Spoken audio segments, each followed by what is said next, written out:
Bien, pues buenas tardes. Estaba comentando que estábamos más aquí arriba en la mesa, con lo cual ahora bajaremos abajo para... había, me parece que 15 personas inscritas en la sesión de hoy y no vienen o llegan tarde, ¿no? Pero bueno, como vamos a cumplir los horarios, por parte del Colegio de Ingenieros de Montes, continuamos dentro del Comité de Emprendedores que llevan entre la comisión, que llevan Francisco Rodríguez y Antonio García Álvarez también, pues en esta iniciativa de tratar de explicar pues las posibilidades que hay y cómo se llevan a cabo pues iniciativas empresariales y de emprendimiento. Esta ya es casi la cuarta, me parece, sesión que celebramos y seguiremos en ello, ¿no? La ingeniería de montes es una ingeniería, bueno, poco conocida muchas veces socialmente.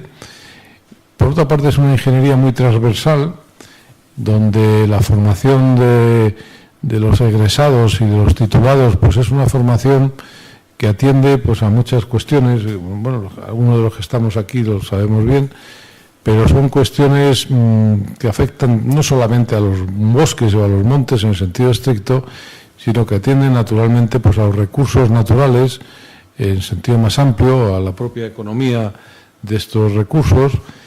Y después, pues como todas las ingenierías, tenemos una base común y compartida con el resto, porque nos da desde la vieja base matemática que tenemos todos, pues a partir de ahí siempre una capacidad de razonamiento y de comprensión de las cuestiones que nos posibilita pues muchas veces encontrar actividad laboral y puestos de trabajo en áreas que teóricamente son ajenas a la ingeniería de montes, pero que después, cuando convives y compartes con otras personas esa actividad, pues ves que estás igual de preparado, o muchas veces más también, que de lo que teóricamente correspondería.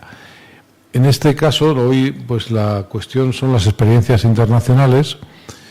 Aquí hemos tenido también, pues tradicionalmente, a personas que trabajan en el ámbito de los organismos multilaterales, de las agencias, de la Agencia Española de Cooperación Internacional, y que también nos han explicado, como hoy vamos a tener oportunidad pues de saber cómo funcionan esas entidades, qué demanda, qué perfiles profesionales demandan y cómo, pues en muchos casos, como os decía antes, el ingeniero de montes pues atiende y cumple pues con esa demanda.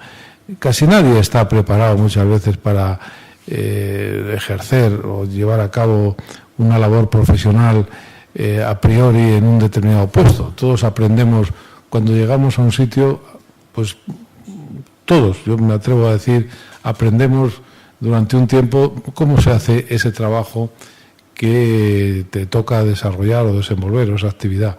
Porque nadie nace sabiendo y muchas veces pues también todos lo conocemos, pues los conocimientos que se adquieren a lo largo de una carrera pues no son suficientes para desarrollar un trabajo en la empresa y en la sociedad. Y el colegio, pues bueno, tenemos, ¿no?, ese compromiso de tratar de dar a los colegiados y a las personas interesadas pues la formación y la experiencia de otros a través pues de jornadas como estas. Y yo pues como siempre quiero agradecer a los que llevan a cabo pues este trabajo desde la Comisión de Emprendimiento, la labor que desarrollan y las posibilidades que nos dan a todos de aprender y de conocer experiencias ajenas. Y poco más, o sea, yo quiero agradecer hoy pues a todos los que estáis aquí como ponentes y como conferenciantes vuestra participación, y vamos a poner los 5 sentidos en conocer vuestras experiencias y lo que nos podáis contar. No estamos muchos, pero eso da igual, porque al final lo que sí que está claro es que todos los que estamos aquí estamos interesados en esta cuestión, y ya es bastante. Así que muchas gracias por vuestra participación, y no sé si Paco, Francisco... Empezamos ya. Empezamos ya. Precisamente para aprovechar, porque yo creo que se va a dar hoy la circunstancia de que vamos a reunir aquí en este salón, o ya tenemos reunido a un cúmulo de experiencia de los tres que hay en la mesa, y afortunadamente también se ha añadido David. Entonces, yo creo que podíamos, dado que sí que estamos todos los de la comisión, a lo mejor cambiar un poco, pediros a vosotros que eso que vais a contar nos permitáis que os preguntemos o reorientemos un poco vuestras aportaciones de tal manera que nos valga precisamente para la comisión. Claro. Dado que somos lo más que estamos, porque luego desde esa comisión a lo mejor nosotros estamos haciendo lo que podemos o lo que creemos que debemos hacer, pero muy probablemente el hecho de contrastar con unas experiencias ya acrisoladas como son las vuestras nos puede ayudar a nosotros mucho para a lo mejor mejorar nuestra labor dentro de la comisión de emprendedores. No sé si os parece, pero probablemente podríamos hacer, en lugar de un foro así, hacerlo casi todo como una mesa redonda en la que todos podamos participar y podamos enriquecer y sacar el máximo provecho a vuestra presencia y a vuestra experiencia.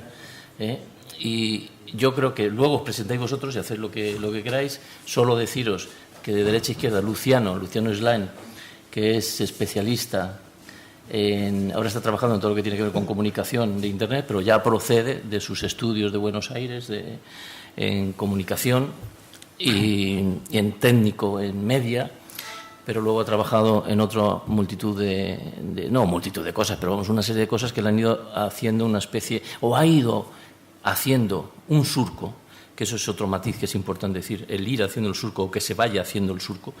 Entonces, tiene una experiencia en la que ahora se ha acrisolado, o sea, se ha concretado en su presencia en España. Es el director para España, para el desarrollo del negocio de una empresa que se llama Paginar.es, que se dedica fundamentalmente a todo lo que es comunicación a través de Internet, y radicada en Argentina, con delegación aquí en España, y Luciano lleva todo lo que es el desarrollo del negocio y el marketing para España, Europa y Estados Unidos. Me parece que es. Ahora él os contará mucho, porque además, como él dice, como buen argentino, os contará cosas. Te vamos a creer todo lo que digas, aunque seas argentino, vale.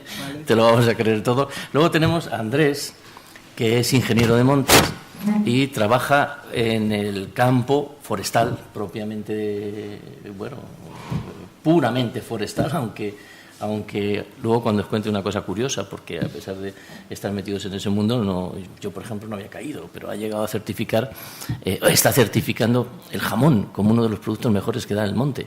Yo me acuerdo que cuando estábamos en la escuela, no sé quién dijo, enseñando un encinar, que dijo, mirad, un árbol que da jamones. Y efectivamente es la transformación de la bellota al jamón. Tiene también una larga experiencia, tanto en España, en Andalucía, como en el resto de Europa. Está metido en proyectos de desarrollo en Europa, y os podrá contar también lo que queríamos desde el primer momento para los chavales, que es qué han tenido que hacer para hacer lo que están haciendo.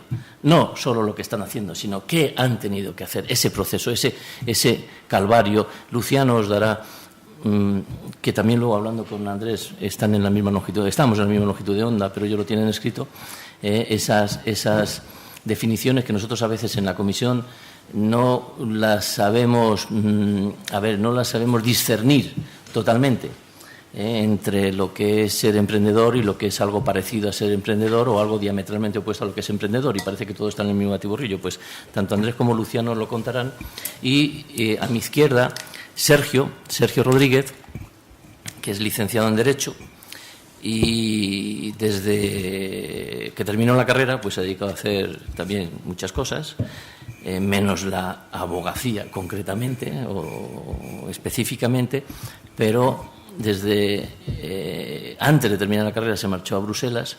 Allí cogió la pátina esa importante de lo que es Europa, que te hace quitar el pelo de la dehesa. Fíjate, eso es algo que podríamos también certificar, el pelo de la dehesa, porque aquí en España tenemos buena cantidad de pelo de la dehesa. Bueno, pues se fue para allá y allí trabajó en bastantes cosas, tanto en social información como cooperación, como organizaciones interna de la Comisión de la Unión Europea. Trabajó también en el Parlamento Europeo con un diputado, ingeniero de montes.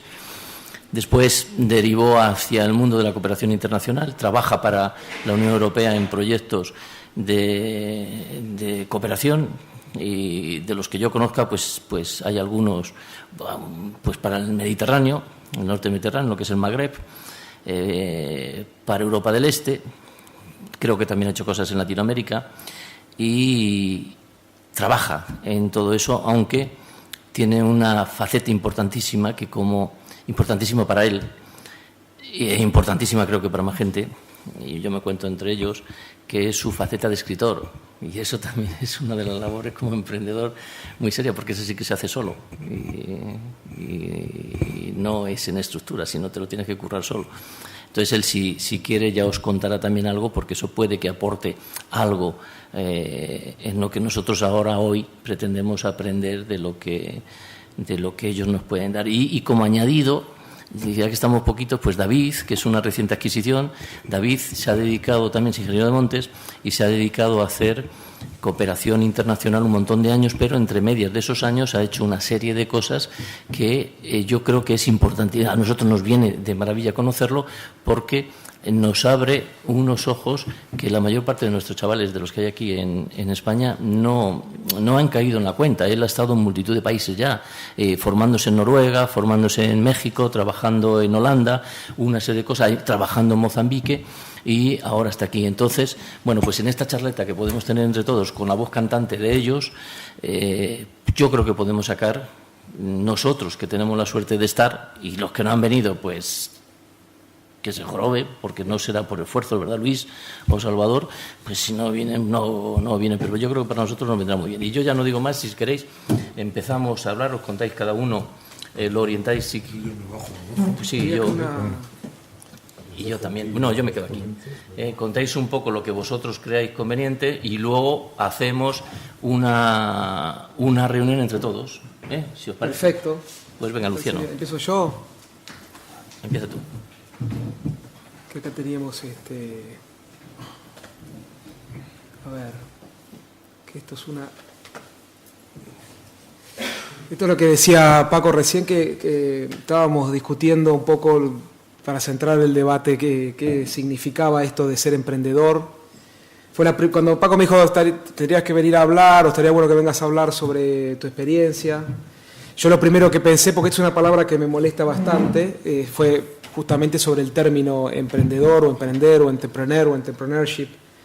Entonces me fui a Wikipedia y dije, a ver qué dice Wikipedia sobre este tema.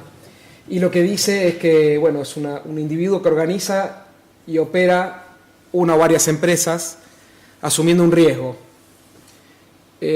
financiero, pero yo creo que es más que financiero, ¿no? No solamente es en términos de dinero, pero bueno, dice término financiero ahí. Y dije, bueno, en realidad está bien, técnicamente la palabra está bien definida. Sin embargo, quizás el tema con lo que hace un poco de ruido, esta palabra tiene que ver con ese aura positiva que tiene ahora, es como que está de moda, es una palabra que casi como que nos quisieran convencer de que es guay, ¿no? Emprender, hacer cosas, está muy ligada al éxito económico, está muy ligada también al mundo donde yo me estoy moviendo, que es el mundo de las startups de Internet, ¿no? Todo lo que es la cultura digital. Está muy ligada a la visión o al visionario, ¿no? Cuando uno habla de un emprendedor, habla de alguien que tiene una visión y que la puede llevar adelante, como un término que realmente es muy positivo. Y entonces, bueno, para uno que es naturalmente desconfiado, dice, ¿por qué está tan cargada de elementos positivos? Una cosa que, bueno, tiene como todo cosas buenas y cosas malas, ¿no? Entonces después yo me fijé en otra palabra que quizás no tiene connotaciones tan positivas, que ese es el autónomo, ¿no? Que ahora también está de moda, pero acá en España, pero por otras, digamos, cosas que justamente son negativas. El autónomo, por contrapartida, no tiene esa imagen justamente que decíamos tan positiva, no está de moda, está ahora en boca de todos, ¿no? Pero no es que todo el mundo quiera ser autónomo. Emprendedor tal vez, pero autónomo, ¿Por qué? Porque está más asociado ya no al éxito empresarial de un visionario de los negocios de Internet, sino más bien al fontanero o a un taxista, cosas que no tienen tanto brillo. Pero fíjense que la definición es un trabajador independiente o empresario individual que hace una actividad económica y que no está sujeto a contrato. Dice de vuelta a Wikipedia, ¿no? Esto habrá 1000 definiciones, pero estaba buena la de Wikipedia también. Y a mí no me cierra ninguno de los dos términos, no me siento ni un emprendedor, aunque me ponen esa etiqueta muchas veces porque nunca trabajé por cuenta ajena y siempre estuve como autónomo o como emprendedor. Dije, bueno, ¿qué palabra me define mejor? Y esta es una palabra que quizás me servía para definir un poco mejor la actividad de los que justamente no estamos empleados por cuenta ajena, trabajamos por nuestra cuenta. El término autónomo por ahí no nos gusta, el término emprendedor, de nuevo, tiene esta cosa exagerada y hablaba, digo, independiente me parece que se ajusta más al término, ¿no? Y sí, yo creo que ser independiente o ser emprendedor o ser autónomo tiene esta cosa del riesgo que está descrita en las dos definiciones, la de autónomo y en la de emprendedor. Me parece que hay un tema también que tiene que ver con la responsabilidad de los que hacemos una actividad por nuestra cuenta, que es que no hay nadie a quien delegarle o pasarle la pelota, como se dice.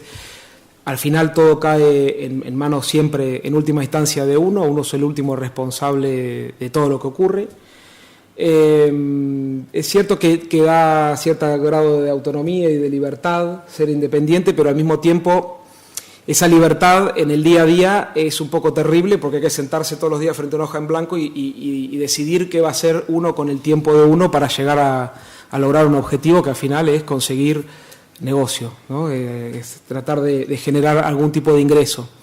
Y hay que inventárselo todos los días, cada día que uno se levanta a la mañana. Y yo recién contaba con Paco y con Sergio, bueno, cuando yo tengo un día que está cargado, que es una agenda que ya está pactada, que hay reuniones, que ya se sabe lo que va a hacer, que hay un guión establecido, para mí es un día tranquilo, no es al revés, no es un día estresante, es un día que es genial, no tengo que pensar, tengo que ir aquí, tengo que ir allá, ya está, el guión está establecido. Entonces esa autonomía es positiva y al mismo tiempo es negativa, ¿no? ¿Qué más? Bueno, el tema de la diversificación, yo lo llamaba este tema de que no hay un jefe, que mucha gente siempre sufre con el tema del jefe.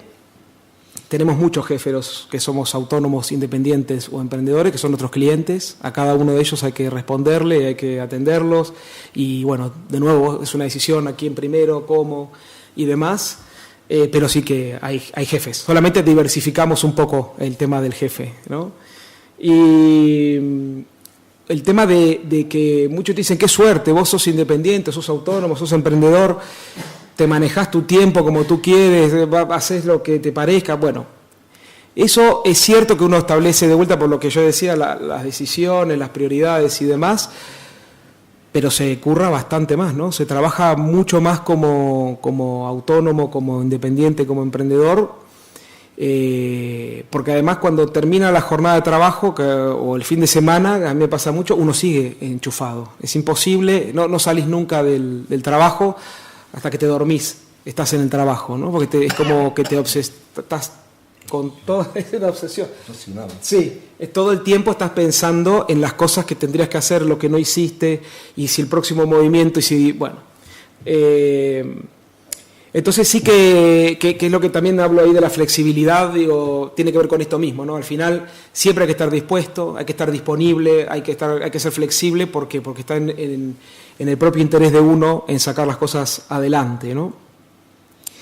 Entonces, bueno, a mí por lo menos me resultaba más cómoda esta palabra, ¿no? de independiente. Yo, digamos, tengo, como decía Paco, empecé, digamos, un surco. Yo estudié comunicación, pero antes de eso yo por este tema de ser independiente, tuve abuelos que tuvieron uno de ellos ingeniero civil, que también fue independiente toda su vida, tuvo su propio, digamos, emprendimiento. Mi otro abuelo era carpintero y después ganadero, también fue independiente. Mi madre es también independiente y tiene su propia actividad. Mi padre trabajó hasta los 40 años en relación de dependencia y después también se independizó. Eso estaba, me parece, ahí, ¿no? Porque antes hablábamos también de que está en el ADN, ¿no? Decíamos, si esto es una cosa que se adquiere, que... Bueno, parece que en mi caso estaba dando vueltas. Y después ya estudié comunicación y me acuerdo con 18, 19 años pensando, si yo, esta carrera que elegí, no tiene un camino trazado como un abogado, un médico, que se puede, o incluso un ingeniero, que por ahí tiene más años de tradición la carrera y hay ciertos caminos que están definidos para empezar una carrera profesional. En comunicación eso era más difícil y era más un oficio, y dije, tengo que empezar ya a construir algún tipo de experiencia, y eso me llevó, porque a mí me gustaba la fotografía, a abrir un estudio de fotografía y empezar con 19 años, con algunos trabajos de fotografía. Eso evolucionó después al mundo de los primeros, digamos, productos audiovisuales interactivos a mediados de la década del 90, y me encontré en el año 98 con el boom, digamos, de las nuevas tecnologías, la primera oleada de la expansión de Internet, bueno, en ese lugar, ¿no? Y tomé la oportunidad, saltamos de ahí al tema online, creando una pequeña compañía que hoy, después de 20 años, pues eso fue hace 20 años, sigue existiendo increíblemente, y ya después de todo este rodeo, porque justamente soy argentino, voy directamente al tema de la charla de hoy, el tema de la internacionalización y por qué estoy acá. Porque en el año 2001, en esta historia, de repente yo estaba, como estas oportunidades que se te cruzan en el camino, creo que vos, Andrés, vas a contar una cosa con mucho más ciencia, pero nuestro proceso de internacionalización fue producto simplemente de un exabrupto casi, porque me acuerdo que decíamos, bueno, hay que salir a vender al mundo lo que hacíamos, porque yo estaba en Buenos Aires, la compañía hasta ese momento trabajaba pura y exclusivamente en Argentina, y yo tenía muchas ganas de salir de Argentina, realmente, y me había pensado que España era un buen lugar, y entonces realmente vino así, un poco por el deseo personal, que creo que tiene mucho que ver con el emprendimiento y con esta historia del ser independiente. Convencí a mis socios también lo vieron como algo positivo, de que era interesante salir a vender lo que hacíamos al mercado español y posteriormente al europeo. En ese mismo momento empezamos a trabajar mucho con Estados Unidos, y entonces realmente como única estrategia y plan de negocios me vine con una maleta a España y empecé a ver gente. Me acuerdo que me vine por 3 semanas y ya no volví. Le llamé a mis padres diciendo que en ese momento tenía 29 años y ahora tengo 42, creo. Ya creo que no los voy contando tanto como antes, y sí, creo que son 42. Y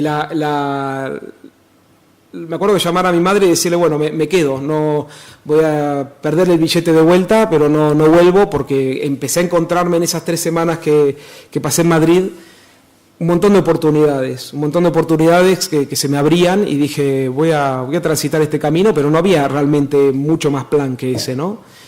Y así empezamos nuestro camino de internacionalización. 6 meses después nos salió el primer proyecto, o sea que fue un camino de vuelta medio desesperado, en donde todos los días, como decía antes, había que inventarse qué íbamos a hacer a continuación, dónde poner la energía, dónde poner el foco, pasito a pasito.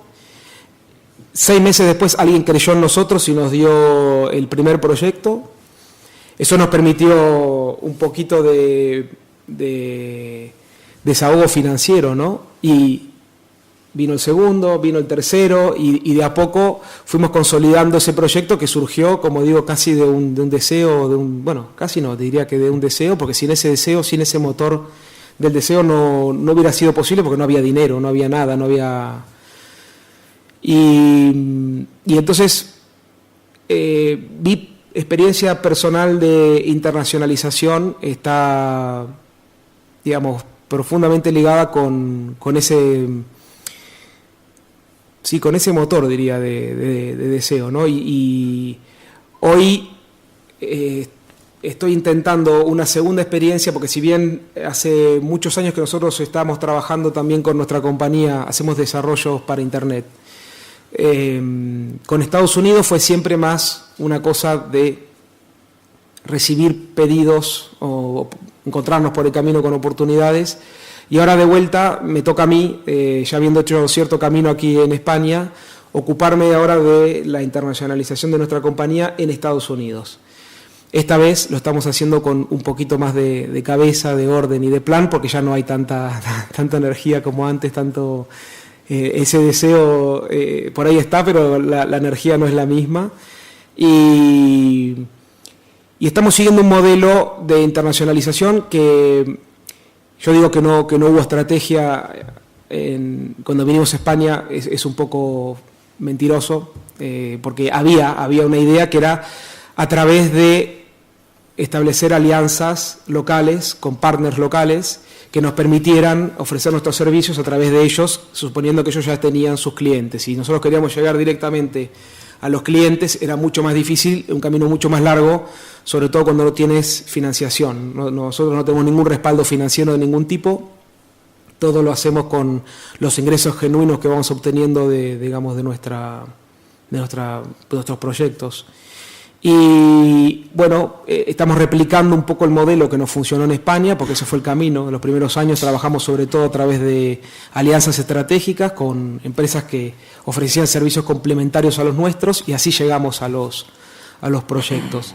Y ahora estamos haciendo exactamente ese camino también en concreto en Nueva York, y estamos dando los primeros pasos, así que bueno, el final todavía no, bueno, en el final no está escrito en ningún caso, ¿no? Y eso es rápidamente mi experiencia personal con la internacionalización en este camino de emprender, ¿no? Y le paso así el micrófono, sí, la pelota, ahora sí, Andrés. Bueno, yo cuento un poco, pues bueno, mi vida profesional empezó en Sevilla, el momento de auge económico en Sevilla, que era la Expo, la Exposición Universal de Sevilla. Terminé la carrera, me fui allí a trabajar en una empresa que tenía adjudicada pues el 40 o el 50% de la jardinería de la Exposición Universal de Sevilla. Entonces empezamos a trabajar allí, hicimos mucho trabajo de jardinería, nos metimos en el mundo forestal también con trabajos dentro de la Junta de Andalucía. Y una vez terminado todo ese proceso, en el año 1993 aproximadamente, vino las grandes campañas de reforestación que venían de Europa con los programas que había de reforestación. Y la primera experiencia internacional que tuvimos fue que tuvimos que salir a comprar planta forestal porque no la había en España. Tuvimos que ir directamente a Portugal a buscar plantas porque no había planta forestal para cubrir las necesidades que había de repoblación. Y en esto contactamos con Portucel Forestal, que tenía viveros que tenían alcornoques y encinas, y dio la casualidad que Portucel Forestal estaba interesada en la Expo de Lisboa para lavar su imagen verde que tenía con el tema de la celulosa. Y ahí fue mi primera experiencia internacional, fue la amistad personal directa con una persona, con un directivo de Portucel Forestal, que era también ingeniero de montes, Fernando Cucedo, que ya ha fallecido ya, y a raíz de eso hicimos nuestra primera UTE internacional en la empresa en que estábamos y comenzamos a trabajar en la Expo de Lisboa haciendo la jardinería de la Expo de Lisboa.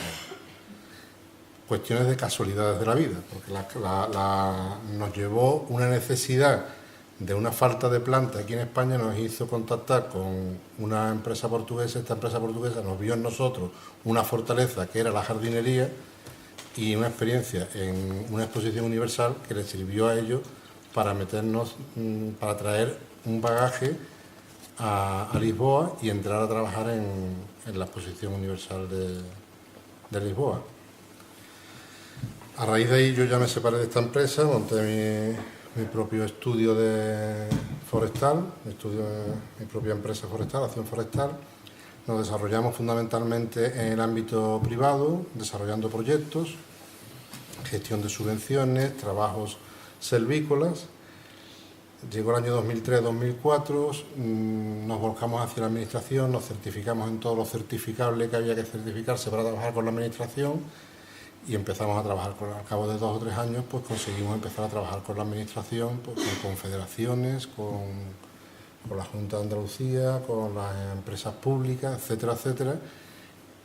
Y tanto en el ámbito de la consultoría como en el ámbito de los trabajos forestales.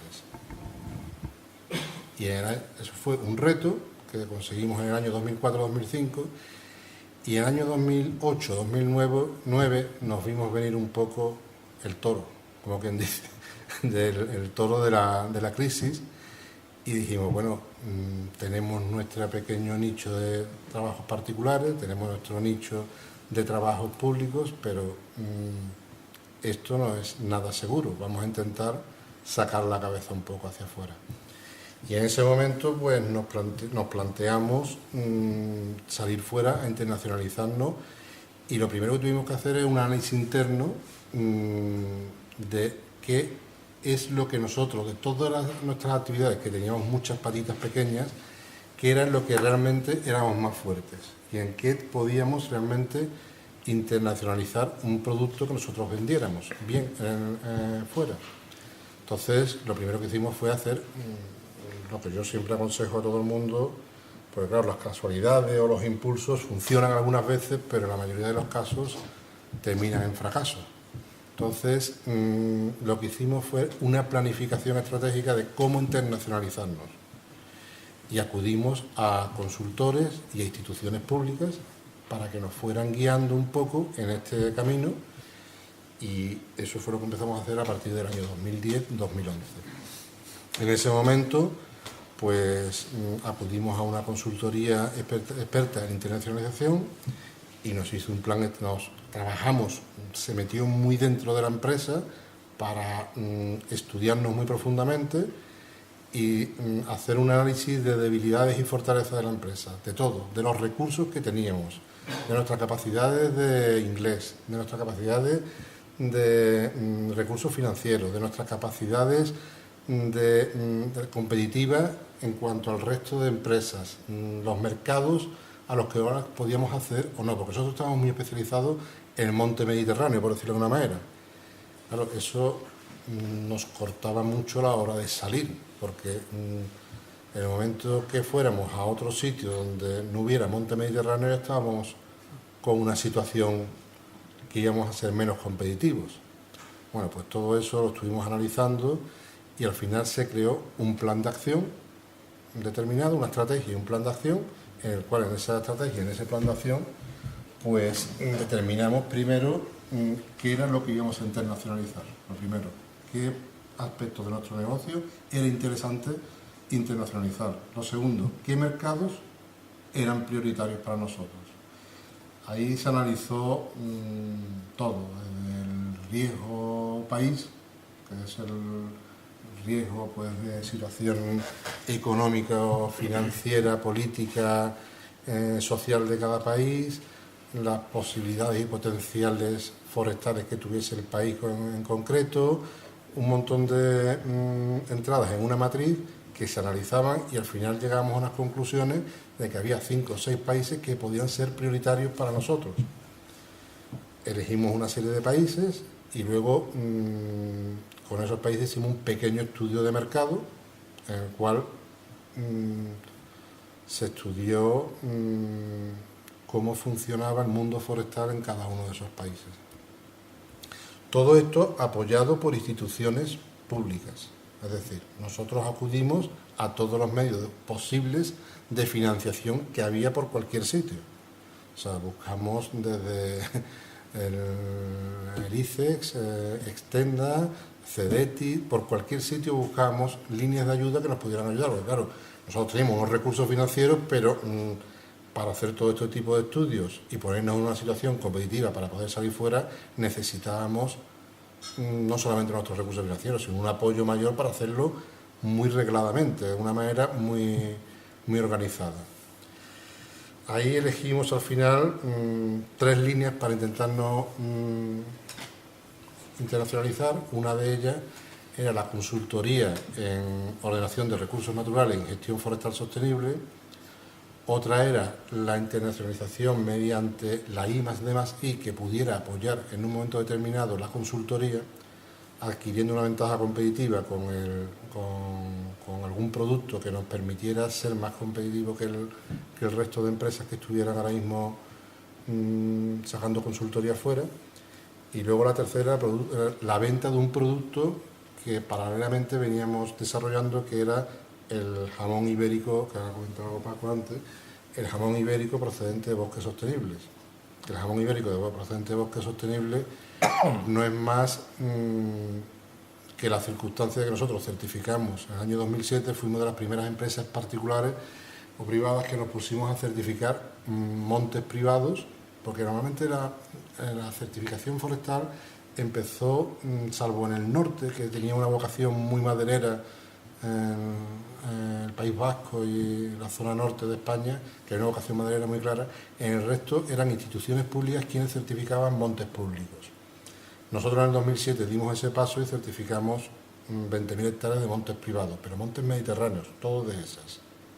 Cuando yo hablé con Ana Belén Noriega, que era la secretaria de PEF, y le dije: yo tengo un problema, yo los he convencido para que se certifiquen, pero ahora tengo que conseguir que se mantengan en la certificación. ¿Qué hacemos? Porque es que la madera no se vende.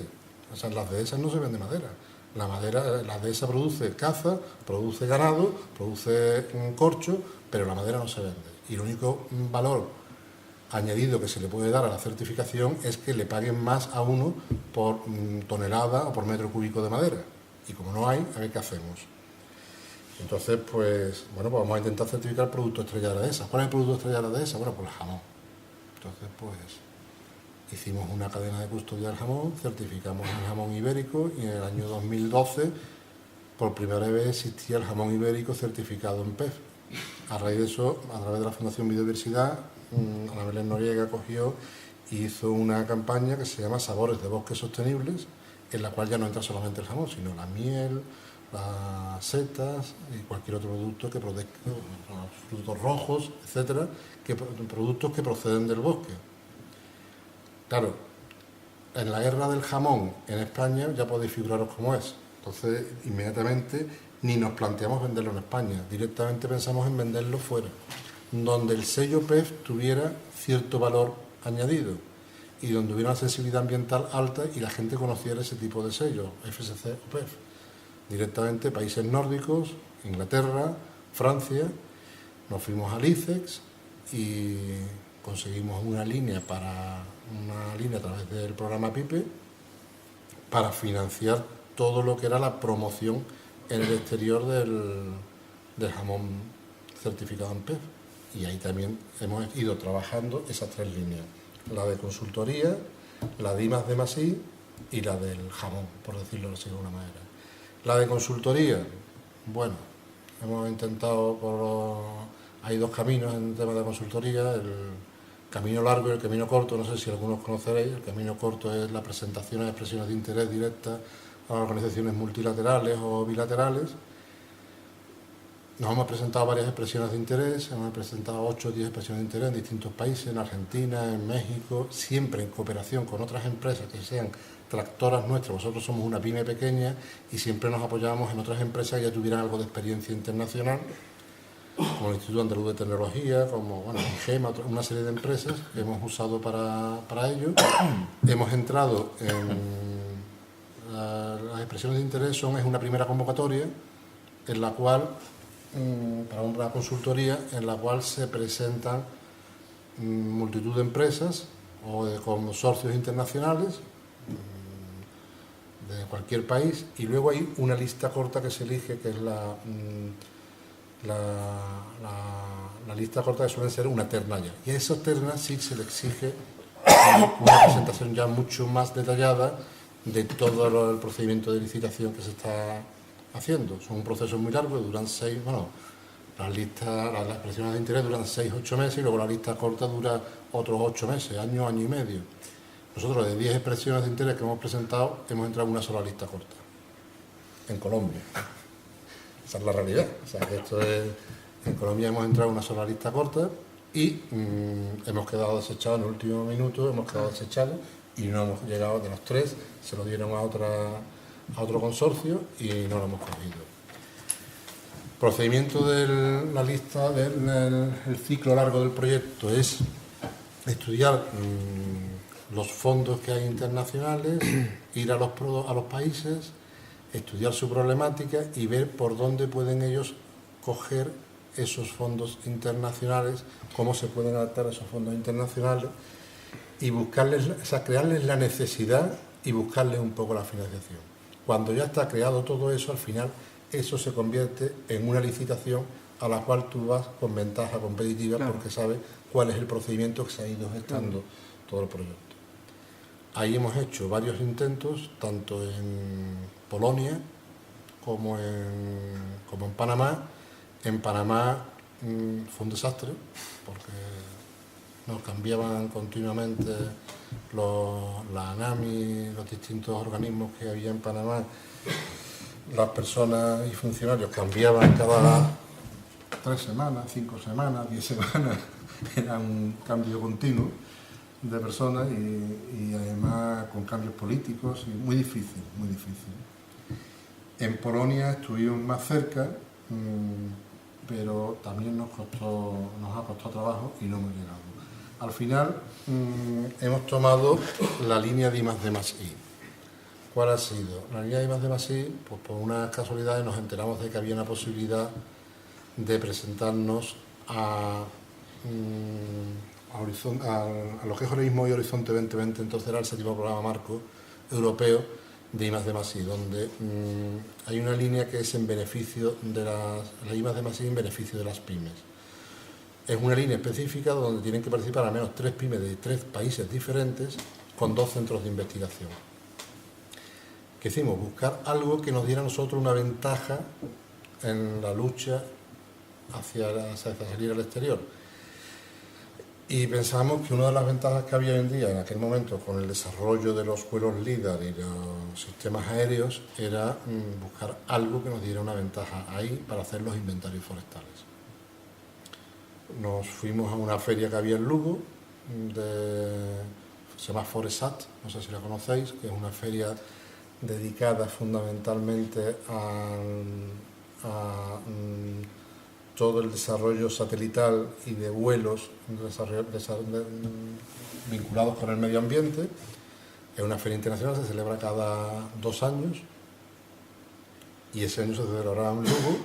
Fuimos para allá y allí conocimos y entablamos relación con distintas empresas vinculadas con el sector. Pues empresas alemanas, empresas finlandesas, empresas checas, empresas griegas. Y también a través de la Universidad de Córdoba también contactamos con la Forestry Commission inglesa y el Forest Research, que es el INIA equivalente el INIA equivalente que hay en España, aquí, el Forest Research. Bueno, pues empezamos a trabajar para presentar un proyecto en el cual creáramos un software que nos permitiera integrar los vuelos de cámaras térmicas y vuelos de cámaras LIDAR, de tal manera que los inventarios forestales tuviéramos tanto las variables físicas como las variables fisiológicas del árbol introducidos dentro de un mismo software y nos permitiera sacar una cartografía temática. Todo eso vinculado un poco a la estrategia Red Plus de monitorización de los bosques para el tema del CO2. Bueno, pues nos pusimos a trabajar en esa línea y conseguimos un consorcio con 2 empresas, un inicio de consorcio con 2 empresas, Argonaut, finlandesa, y checa, IFER, con el apoyo de 2 centros de investigación, Universidad de Córdoba y Forest Research. Nos presentamos en la convocatoria de diciembre del 2011 con este proyecto para desarrollar ese software y bueno, salió en mayo del 2012, nos salió la evaluación que hacía la Comisión Europea y nos quedamos prácticamente casi a las puertas, nos dieron en todas las narices, teníamos que conseguir 13 puntos, nos quedamos con 12 puntos. entraron 40 y tantos consorcios, se presentaron 300 y nosotros quedamos en el número 50 y tantos, 60. Con una gran pena por nuestra parte, y dijimos, bueno, pues esto es así, ha tocado así, total. A los 4 o 5 meses volvió a salir la convocatoria, porque era una convocatoria amplia que se sale todos los años, y volvimos a decidir que, como teníamos ya experiencia en la primera convocatoria, como habíamos visto lo que habíamos fallado, como nos habíamos quedado muy cerca, preguntamos a todos nuestros partners si querían volverse a presentar y nos dijeron todos que sí, que adelante, y nos presentamos de nuevo. Nosotros somos los coordinadores del proyecto, porque en este tipo de proyectos tiene que haber una persona, una empresa que sea la coordinadora y que es la que lleva la relación directa con la Comisión Europea. Nos volvimos a presentar a finales del 2012 y nos adjudicaron el proyecto con 13 puntos y medio. Y bueno, desde ese momento pues nos pusimos a trabajar. Nosotros estamos directamente comunicados con la Comisión Europea, con los oficios de la Comisión Europea, y empezamos hace 2 años prácticamente, estamos ya en fase terminal del proyecto, en una colaboración muy estrecha con las 2 pymes, tanto finlandesas como checas, con las cuales ya hemos establecido líneas de trabajo futuras, de salir con este producto a distintos países a venderlo en el futuro, no el producto, sino el servicio, porque nosotros lo que queremos es vender el servicio, no el software, por decirlo de alguna manera. Y estamos ahora mismo en la fase terminal del proyecto, parece que va con éxito y ahora hay que implantarlo, ver que funciona de verdad y que tiene unos resultados positivos. Eso nos va a ayudar a la consultoría. Al primer paso que hablamos de la consultoría, que en primera instancia pues nos hemos estrellado. Ahora con esta arma queremos salir fuera y a ver si podemos intentar romper en consultoría. El tema del jamón, pues estamos vendiendo ahora mismo en Inglaterra, en Irlanda, en Austria estamos vendiendo lomos, jamón no se vende en Austria, es curioso. E incluso ahora a través de un contacto de aceites en Sevilla y a través de que PEF nos ha apoyado muchísimo con PEF Internacional, hemos vendido incluso en Japón, hemos estado vendiendo ya jamón.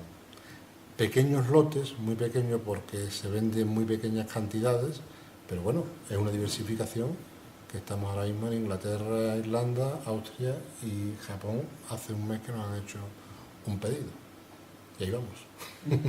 Esa es nuestra experiencia ahora mismo internacional, que creo que es muy diversa porque hemos tocado muchos palitos, pero que queremos seguir hacia adelante. Así que nada, muchas gracias.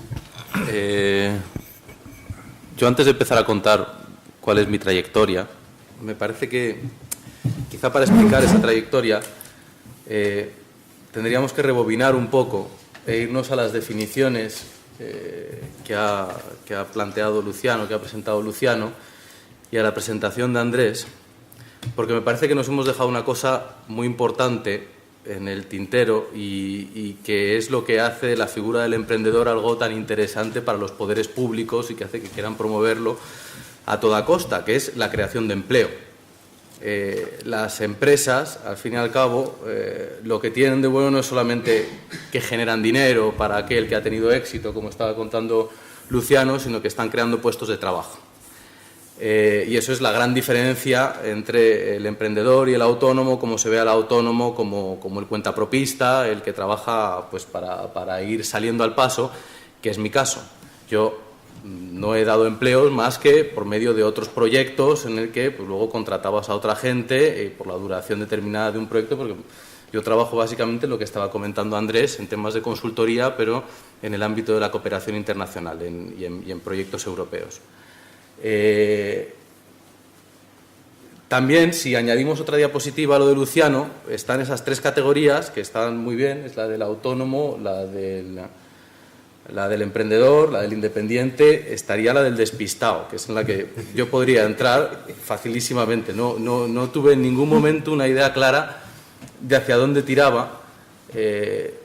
muy probablemente por culpa de esas vocaciones adolescentes que uno paga durante luego ya toda la vida, que era la escritura que estaba comentando antes y que hace que uno se obceque con algo y bueno, y que persevere, porque hasta el día de hoy uno sigue ahí empeñado. También está bien porque es un mundo en el que uno se familiariza pronto con el fracaso y eso es una cosa que hace músculo y que uno se da cuenta de que, bueno, de que el mercado, si es difícil para vender jamones o para vender sitios web, no quiero decirlo para vender poesía. Vamos, y esto que decíais que había poca gente aquí, comparado con los recitales de poesía que yo doy, esto es como un estadio en un concierto de rock, vamos, esto es no va más. Pero el hecho de haber empezado por ese mundo de la literatura y el haber creído yo siempre que esto era algo que me iba a obligar siempre a mantener una especie de esquizofrenia en el que llevaba dos mundos paralelos y que nunca iban a acabar de converger, es muy curioso porque ahora que uno hace balance, cuando ya llega a los 40 o se acerca a los 40, puede mirar para atrás y es verdad que estas historias que contamos es porque uno está mirando para atrás, pero tú cuando pegaste el salto de Buenos Aires aquí o cuando estabas empezando la empresa, vamos, nadie se imagina por dónde va a ir, por eso me gusta hablar del despistado, porque uno va dando de alguna manera tumbos y probablemente la gran diferencia o lo que marca la diferencia es una cuestión de actitud y de estar abierto a las oportunidades que se le van brindando e ir agarrándolas. Como uno vaya con ideas fijas desde el principio, mal vamos. Y mi caso pues fue ese. Las casualidades de la vida pues me llevaron a Bruselas, donde estuve trabajando con el Instituto Cervantes, luego de ahí estuve trabajando en el Parlamento Europeo, acabé la carrera y el idioma pues no lo controlaba, el francés, y al principio pues eres un pardillo y no te manejas y luego poco a poco pues a base de ser el aburrido de las fiestas y de estar en la cocina arrinconado, pues luego poco a poco vas haciéndote y te das cuenta de que aquello, por ejemplo, en el caso de Bruselas, que es algo que cuando uno llega como empresa desde aquí, desde España, y lo ve desde fuera, pues claro, cuando lo ves desde allí, cuando uno lo ve en el día a día, está viendo ese lado humano de cualquier burocracia, que por dura y gris que sea una burocracia, al fin y al cabo la sostienen humanos o seres humanos, y lo importante que tienen los contactos, las redes y ese tipo de cosas que se van haciendo de la forma más natural, sin que uno tampoco lo piense demasiado y sin que se te vea tampoco el plumero, porque como seas alguien que esté solamente para eso, que de esos hay muchos en Bruselas, al final la gente se conoce, es un mundito pequeño y lo que importa es pues, los resultados que uno puede ir presentando a lo largo de una trayectoria larga, porque normalmente esos campos, como digo, son bastante reducidos. La actitud de la que estoy hablando quiso que fuese dando tumbos aquí y allá, pero que poco a poco fuese orientándome hacia algo que tenía que ver también con eso de la literatura, o a lo mejor con lo que me inspiró la literatura, que son pues una cierta inclinación a las causas perdidas y a los grandes proyectos. Y de todo el mundo que había en Bruselas, todo lo que había de mercado interior, pues competencia, hay muchos ámbitos de política agrícola. El que me llamaba la atención desde el principio era la cooperación al desarrollo y fue hacia ahí donde me fui especializando.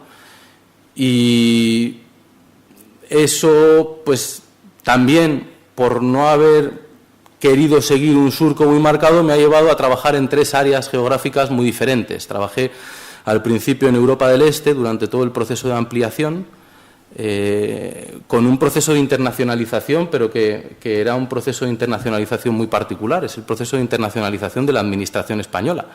Y al mismo tiempo el proceso de adhesión y de preparación de las administraciones de los nuevos Estados miembros para que se incorporasen a la Unión Europea. Esto, para contarlo de una manera muy rápida, la Comisión Europea se vio en un momento determinado, bueno, claro, en el momento en el que cae el muro de Berlín, pues no se puede decir, oye, quédense ustedes ahí, vayan a la deriva, ya veremos, ¿no? Todo el mundo empezó a descorchar el champán y a decir que la Unión Europea, pues que evidentemente todos esos países venían. Luego es cuando se dieron cuenta de que eran 12 nuevos países con unas administraciones que decir que estaban obsoletas es poco. que tenían que venir a la Unión Europea y que no tenían que frenar el carro, que de hecho de alguna manera lo han frenado y parte de la crisis institucional que estamos viviendo ahora viene de ahí. Pero el caso es que la Comisión Europea se vio en una situación en la que decía, bueno, ¿yo cómo hago para que estos nuevos Estados miembros tengan tengan la capacidad de aplicar me parece que no eran en su época las 140.000 páginas de normativa en las que consistía el acervo comunitario? Eso es una barbaridad. En el momento en el que la adhesión de España, pues quienes habéis trabajado en la Administración, recordaréis que venían a veces funcionarios europeos y venían aquí para orientar un poco y se hacía un seguimiento, pero claro, porque estaba entrando Portugal y España. En el momento en el que entraron los suecos, Austria, en esa ampliación yo creo que fueron ellos los que fueron a Bruselas a dar lecciones, pero el caso es que venían unos cuantos funcionarios europeos y ya está, pero aquí no había manera de conseguir que los funcionarios de Bruselas pudiesen ir a formar a estas administraciones en todos esos procedimientos, etcétera. Y se ideó un mecanismo muy interesante que fue el del hermanamiento. El hermanamiento lo habréis oído varias veces en los hermanamientos de ciudades, este es el hermanamiento entre administraciones, que hacía que las administraciones de un Estado miembro veterano acompañasen a las administraciones de un Estado miembro o de un Estado candidato en los procesos de asimilación y de adaptación del acervo. Bueno, pues esto fue en lo que estuve ocupado durante 6, 7 años. Luego, estas herramientas se vio que podían funcionar en otros ámbitos y fue cuando empecé a trabajar en el Mediterráneo, porque estas herramientas de asistencia técnica y de apoyo a las administraciones se empezaron a aplicar en Marruecos, en Túnez, en Egipto, etcétera. Estuve trabajando también durante un tiempo allí, luego también pegué un salto a América Latina, donde había otro proyecto grande de la Comisión Europea que trabajaba para fomentar la cohesión social. Es muy curioso, pero la Comisión Europea estaba predicando en algo que precisamente ella era la que estaba cortándole la hierba bajo los pies a los Estados miembros. Es una cosa curiosa.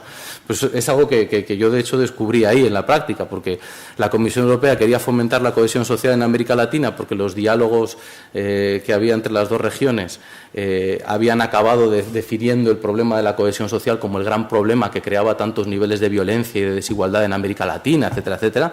Y claro, si uno se fija en el monstruo que hemos ido creando ahí en la Unión Europea, lo único que le hemos dado han sido competencias económicas, competencias de comercio, pero no tienen ningún tipo de competencia ni en la fiscalidad, ni en la sanidad, ni en el empleo, ni en la educación, ni en todos esos sectores que son los que crean ciudadanía y los que hacen que las clases más dejadas de su mano puedan de verdad, de alguna manera, incorporarse a un modelo ciudadano integrador. Bueno, el caso es que ahí pues estuve trabajando otros tantos años con un proyecto muy interesante alrededor de las políticas públicas para que pudiesen intercambiar los funcionarios experiencias de éxito en los distintos países. Y muy recientemente, no, ya va para 3 años, se volvió a abrir la oportunidad del Mediterráneo y ahí probablemente el proyecto más bonito que he tenido la ocasión de hacer ha tenido que ver en Túnez, ha sido allí en Túnez, el acompañamiento a todo el proceso de democratización y el apoyo a la sociedad civil.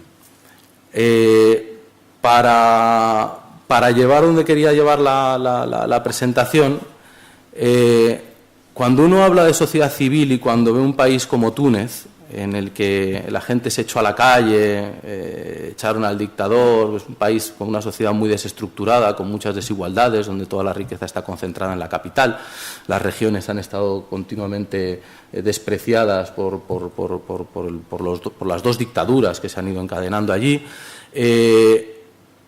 uno se da cuenta y se sorprende, porque bueno, ahí el caso es que a través de la consultoría y a través de una organización europea para la que trabajaba, pues bueno, ganamos un proyecto que es el gran proyecto de apoyo a la sociedad civil, que es un proyecto de 7 millones de euros para apoyar todo ese tejido democrático o prodemocrático emergente desde la revolución. Pero lo que empezaba como un proyecto muy político, en el que lo que se pretendía era apuntalar el proceso de reformas que ya estaba en marcha, a mí me ha dado me ha hecho aprender bastantes cosas sobre ese tercer sector del que tanto hablamos y que es con lo que yo querría cerrar un poco la intervención, porque creo que es lo que puede llevar al debate. Que también, de la misma manera que antes nos dejábamos fuera la creación de empleo, también nos estamos dejando fuera muchas veces ese punto intermedio o ese campo, porque no es un punto, entre los poderes públicos o la administración pública y el Estado y el sector privado.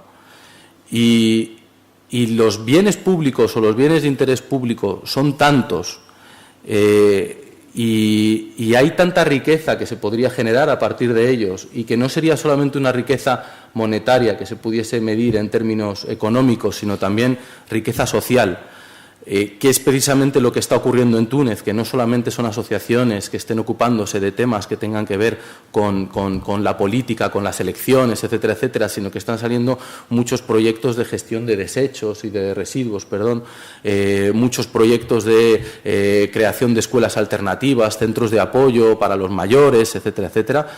Claro, solo ve uno en una economía emergente o en una sociedad que se está como reconstruyendo en ese momento. Y lo veo un poco como piezas de Lego. Aquí en España es todo un poco más complejo, todo está mucho más interconectado. Pero a la hora de plantear fórmulas de salida de la crisis, todas las alternativas que se están barajando están yendo, por un lado, por un recorte de competencias de un Estado, no de competencias, sino de medios directamente, de un Estado que es verdad que durante un cierto tiempo ha podido ser mastodóntico, despilfarrador, etcétera, etcétera, y al mismo tiempo intentar promover un modelo económico de competitividad que pueda permitir hacer frente a un escenario global en el que hay una guerra de todos contra todos, porque la crisis, desgraciadamente, no ha sido solo en España, sino que es una crisis global. Y nos estamos yendo a modelos económicos que dejan esa tierra intermedia como una tierra de nadie, que nadie se está preocupando de ocupar por una razón también, que es que nos hemos acostumbrado a que eso solamente se trabaje a través de ayudas y de subvenciones públicas, sin plantear otro tipo de modelos que puedan generar una productividad sostenible alrededor de en ese campo concreto. Quizá esa sea una de las pocas cosas que pueda aportar ahora y que podría servir para la discusión del comité o de la comisión de emprendedores, porque entiendo que cuando Andrés trabaja con una empresa alrededor del monte, alrededor de recursos forestales, pues al fin y al cabo no es solamente por ganar dinero. Al final uno elige su carrera y se convierte en lo que es, y el trabajo no es solamente una manera, y mucho menos la empresa, no es solamente una manera de ganar dinero, o por lo menos yo he tenido la suerte de no planteármelo nunca solo como eso, sino que es una manera de realizarse y de aportar o devolver a la sociedad o de construir algo en lo que uno de alguna manera cree.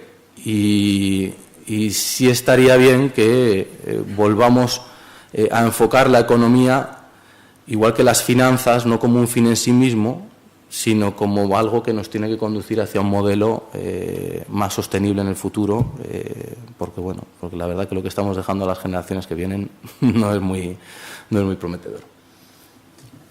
Pues, joder, nos dais tema para charlar, y bastante. Muchísimas gracias, pero yo ahora no querría perder la oportunidad, porque tenemos aquí a David, que aunque le enganchemos así, pero es que por lo poco que hemos hablado ha hecho un proceso en el desarrollo de su profesión que, para ser un ingeniero de montes, alejado, por ejemplo, de lo que puede ser tradicionalmente el mundo de Andrés, yo te pediría que en un momentito, en un ratito, nos contases ese periplo que a mí me ha gustado mucho, para poder luego ya seguir charlando, porque creo que tu experiencia hasta ahora es enriquecedora para estimular a todos aquellos que deberían de estar aquí tratando de abrirse camino, en ese camino que se tiene que abrir por sí mismos, porque la situación es difícil, a pesar de que hay campos enormes para hacerlo, algo como, por ejemplo, nos estaba contando Andrés, o por ejemplo Sergio, que ha quedado por decir que todo eso de la economía, esa economía sostenible, lo que hace es invitar a que haya gente a trabajar en la economía sostenible. Desde luego ya no son los pelotazos, eso de ganar mucho dinero y tal, pero sí que hay campos para trabajar en ellos, pero como son campos que hasta ahora no se les ha tenido como muy rentables, es más, se les tenía como un poco de rémora, no se han cuidado mucho. Y yo creo que ahora esta crisis no solo cambia los modelos económicos, sino que tiene que cambiar los modelos sociales, los modelos mentales, los modelos profesionales. Y si no aprovechamos eso, dentro de nada, pues volveremos a tener una crisis peor que esta todavía, porque no habremos aprendido. Y sufrir, como estamos sufriendo 7 u 8 años, y nos podemos dar por privilegiados, lo que se está sufriendo, si luego no vale para nada, es ser del género tonto, como normalmente es el hombre, porque es eso de la piedra y tropezar y todo eso. Yo, aunque sea que engancharte al lazo, por favor, si nos quieres contar un poquito, ven aquí al puesto del decano, que a lo mejor le heredas el puesto. Y luego ya, si os parece, pues charlamos ya como comisión. Bueno, gracias por la oportunidad. No, gracias a ti, hombre. Bueno, yo no me considero ningún emprendedor, ¿eh? De hecho, creo que a día de hoy, más que nada, volver con 39 años a casa de tus padres, apuntarte al paro. Déjame que te haga un inciso que ellos no han dicho. Gente... Yo les iba a preguntar a nuestros 3 anteriores 2 cosas importantes, o qué cosas importantes en su desarrollo profesional les han marcado en favor, como viento a favor, en contra, como viento en contra, y las bofetadas esas que todos y cada uno de nosotros hemos tenido, que casi siempre se identifican con palmar dinero, que se te quita el sueño, que tienes problemas con tu gente, que dices, ¿cómo salgo yo de esta? Que tengo la casa hipotecada en un dinero que ya no voy a recuperar, y que aquí el fracaso, desgraciadamente, no se entiende como una experiencia. Aquí el fracaso se entiende como... Es más, se le da la palabra fracaso que tiene una terminología, tiene una concepción absolutamente peyorativa. Y el fracaso en otras sociedades, como puede ser Estados Unidos, es algo que valora mucho en alguien o para alguien que va a pedir dinero a un banco, el haber fracasado. O sea, que no digas de fracaso, de volver a casa. Ya, no, lo que te quiero quiero estarán decir... contentos tu padre que vayas a casa ahora. Bueno, sí, pero... Quiero decir, pero el otro día, por ejemplo, en el paro, al apuntarme... Cuando tu vida laboral son 2 renglones y dice, voy a la impresora que yo creo que se acaba el cartucho. Digo, no, que es que solo tengo 2 renglones. O sea, Cuéntanos lo que has hecho. Que yo no me arrepiento de lo que he hecho. Renglones, lo único que, bueno, cuando ves esto, el camino emprendedor, yo no soy emprendedor y experiencias internacionales que he viajado.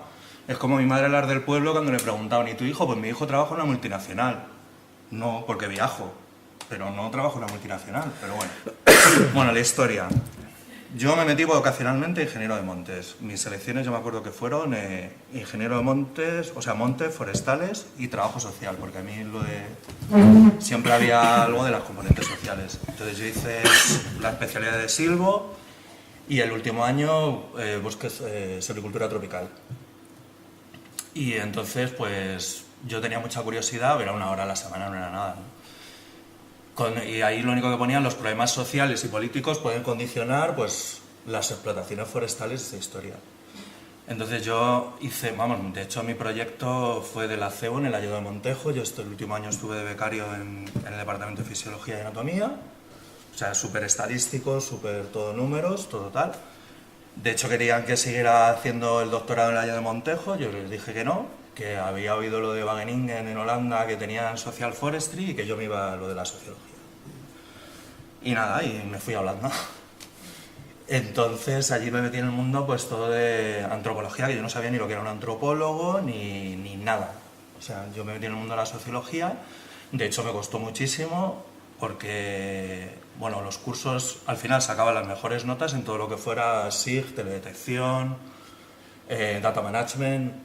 O sea, todo lo que eran números seguía sacando buenas notas, pero todo lo que yo oía allí en las clases de hacer trabajo de campo, yo alucinaba, o sea, me parecía algo apasionante, pero yo no entendía nada. De hecho, suspendía asignaturas, tal, y lo que pasa bueno, luego allí después de las clases tenías que irte a hacer trabajo de campo. Y curiosamente allí nadie me quería supervisar, porque los sociólogos y antropólogos decían que yo era un ingeniero y que yo no iba a saber hacer trabajo de campo. Entonces ya al final apareció bueno, la que fue luego mi supervisora durante muchos años, que bueno, necesitaba a un hombre para hacer trabajo de campo en los terrenos de uso común de Ejido en México, y ella no lo había podido hacer en el doctorado por su condición de mujer y toda la historia, y encima hablaba español, o sea, ella no es que confiara en mí, o sea, es que fui como, venga, vamos a mandarle allí y a ver qué pasa. En esa época yo, para pagarme, trabajaba en limpieza de 6 a 8:30. Lo digo porque, o sea, todo esto es una aventura, pero bueno, lo digo lo de emprendedor, que muchas veces, o sea, vas haciendo todo tipo de cosas para salirte con la tuya. Entonces nada, fui a México y bueno, al final fui para 6 meses, me quedé 8, fue para mí la experiencia de mi vida, por fin entendía de lo que hablaban los profesores en las clases. Y volví del trabajo de campo, bueno, mi supervisora fue allí y fue como descubrí mi pasión. La gente, los profesores antiguos míos no acreditaban, me dieron la mejor nota en la tesis, que el de Community Forestry se negaba, mi supervisora como diciendo, bueno, es que vamos a poner un 9. Y ya mi supervisora fue la que apostó por mí. O sea, en el fondo, en este camino, tanto lo de emprendedor, también es importante gente que crea en ti y te da la oportunidad. O sea, eso ya no implica que todo te vaya a ir rodado por ir con gente famosa, o sea, que no te da garantía, pero yo, por ejemplo, creo que es importante también estar en el momento adecuado, ¿sabes? Y sobre todo que, no sé por qué, gente te dé oportunidades. Entonces, bueno, al final me dieron el 9, no sé qué, y el Departamento de Sociología y Desarrollo Rural me empezó a ofrecer trabajo de campo, que hiciera el doctorado, y yo decía, mira, que yo no me quiero meter en el mundo académico, a mí me encanta hacer trabajo de campo, vivir con la gente. Bueno, todo mi tema empecé a especializar en tenencia de tierras. Y dejé de lado todos los temas forestales, o sea, eran anecdóticos las especies y tal. Yo entraba en todo el tema de titulación de tierras, conflictos de tierras, y sobre todo en terrenos comunales, que es donde están los recursos naturales, los bosques, la altura y tal. Entonces de ahí empezamos, bueno, y al final, como la única manera, bueno, me mandaron un proyecto en Perú que tenía. Y bueno, ya los 3 meses allí, bueno, horrible, me tiraron piedras cuando llegué, eran comunidades a 4.000 metros de altura, bueno, una historia. Y yo como que a los 3 meses ya me hablan como diciendo, chicos, aquí no hay quien trabaje. Pero bueno, vinieron, era un reto, porque era un proyecto que tenía el departamento, vinieron y lo que a mí no me parecía, que no, tío, que nadie ha conseguido esto, tal. Entonces, bueno, al final allí acabé haciendo el doctorado y viví casi 3 años, 2 años y medio. En todo este proceso la idea era sacar dinero para el doctorado, que al final en Holanda nunca pude, lo que era una institución que financiaba proyectos en los trópicos, cerró el año que yo me presentaba, se declaró sin fondos, bueno, como fue todo, de puertas cerradas. Y luego, pues al final fue movernos más al norte porque hay más dinero, al final en Dinamarca. Acabé consiguiendo el doctorado, pero ahí pasé 3 años en el aire. Lo que pasa es que a mí vivir en una comunidad en Perú me costaba $50 al mes. Entonces, yo era muy barato y bueno, y hacía lo que me gustaba. Yo qué sé, es que también depende de lo que te aporten las cosas. Yo creía. Y bueno, me salió bien, luego saqué el doctorado en Dinamarca, solo 2 años y medio. Y bueno, en Dinamarca seguía, al final, luego trabajaba de camarero, hice mudanzas y bueno, pero...